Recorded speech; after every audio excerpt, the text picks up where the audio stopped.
sana katika ulimwengu mzima. Siku ya leo ni siku ambayo ilibadilisha historia ya dunia, kwa sababu ni siku ambayo watu walikuwa wamevunjika moyo, watu walikuwa wamekata tamaa, lakini alfajiri na mapema walipokea habari njema ya kwamba matumaini yamerejea.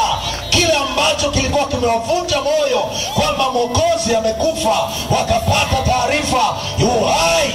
Na tuko hapa jioni ya leo kwa ajili ya kuleta habari njema. Majina yangu naitwa mchungaji na askofu Ernest Mrindoko kutoka Dar es Salaam, Tanzania, na namshukuru Mungu kwa ajili ya mtumishi wa Mungu Jeff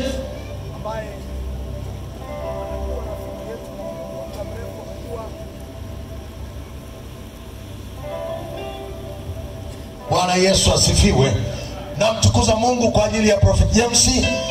Amekuwa baba yangu wa kiroho zaidi ya miaka 20 na ni mtu wa Mungu mzuri. Lakini niseme pia nashukuru Mungu kwa ajili ya umoja wa wachungaji wa mji huu. Wapendwa, tumebarikiwa sana sana kwa mapokezi yenu. Wacha nilete neno la Mungu wakati huu.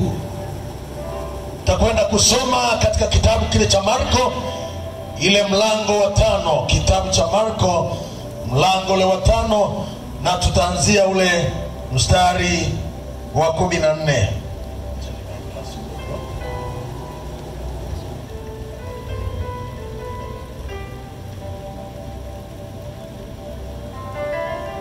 Marko mlango ule wa 5 na mstari wa 24 na kuendelea. Hivyo Yesu akaenda pamoja naye